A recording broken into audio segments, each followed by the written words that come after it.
F-15 officer rescued in Iran with the ghost Murmur. This is the Alligator News Roundup. Plus, the Gospel of Artemis, that is, the Gospel of Jesus, is proclaimed during the moon mission. Hospices claim astonishing recoveries, or maybe outlandish fraud.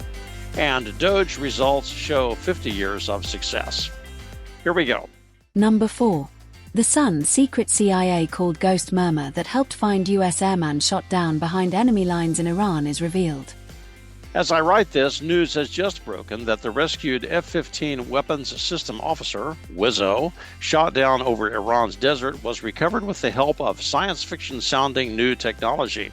A procedure dubbed the Ghost Murmur detected the injured colonel's heartbeat, yes, his heartbeat, from miles away to pinpoint his precise location. That is what allowed airborne assets to target and destroy Iranian forces who got too close to the downed flyer before friendly help arrived. That almost sounds unfair, which in a shooting war is always preferable. Meanwhile, I really stand in awe of the ability of the Iranian state media, what's left of it, to put a good face on total disaster. Iran showed photos of C-130 wreckage on the ground, but the remarkable thing was their messaging. Reports indicate that besides the F-15E, the U.S. lost 2 Hercules transport airplanes, the C-130s, at least 1 MH-6 Little Bird helicopter, 2 MQ-9 Reaper drones, and an A-10 Warthog. Estimated cost $500 million. I don't know if that accounts for the overtime pay for airmen, soldiers, and Marines or not to mention catered sandwiches and coffee for personnel in various skiffs around the globe. Whatever. The fact that the Hercules and the Little Bird were destroyed by the U.S. so as to keep them from falling into IRGC hands was entirely overlooked by Iranian reports. Instead, the story was, look, the Americans came, we shot missiles, the aircraft were destroyed, here's the proof. Now, I suppose all that is true, after a fashion, maybe not the missiles part. The rescue mission was huge in scope, complex in design, detailed in timing, and just as successful as we have come to expect. At this writing, the Iranians have agreed to negotiate toward uninterrupted commerce in the Strait of Hormuz. There is nothing like the threat of a civilization-ending military strike from a man who can probably bring it about to help one find a path forward. One would hope Iran will not be bound by the combination of ideology, history, zealous conviction, and pride that seems to be their guiding light. Iranian leadership, what's left of it, but I repeat myself, might do well to recall Solomon's words. It is not good to have zeal without knowledge, nor to be hasty and miss the way. Or this one, fear the Lord and turn away from evil. It will be healing to your body and refreshment to your bones. I am not sure we could find a better imitation of Monty Python's Black Knight than Iran's recent stance toward U.S. and Israeli attacks. YouTube posts a video with costs of the F-15 rescue enumerated at timestamp 151. That part may be accurate, but the AI-generated action sequences leave me thinking I'm watching a video game instead of a news report. You know, I've got to love a country that can spend $500 million to rescue 2 guys in impossible terrain 7,000 miles from home.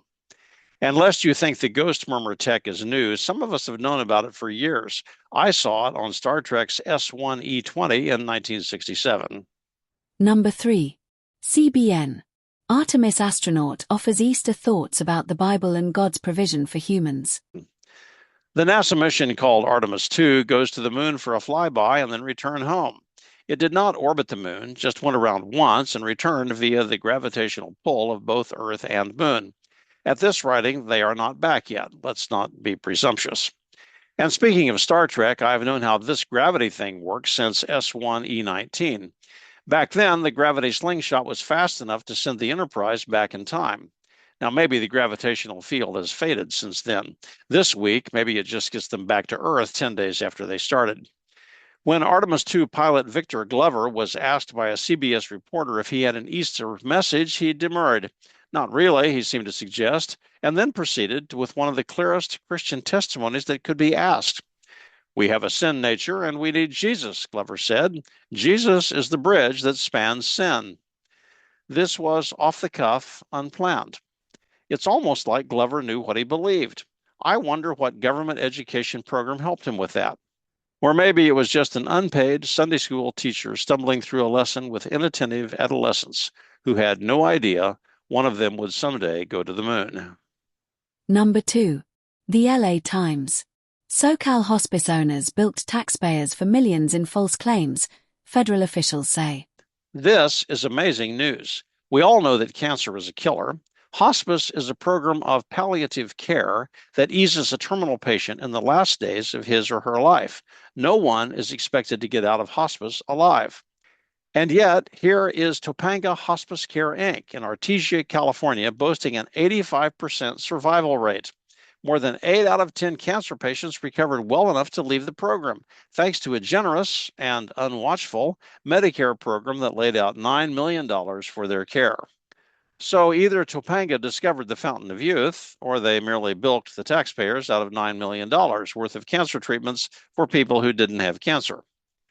Dr. Mehmet Oz, administrator of the Cancers for Medicare and Medicaid Services, CMS, has pointed out that about 1/3 of all the hospice care facilities in the nation are in Los Angeles County.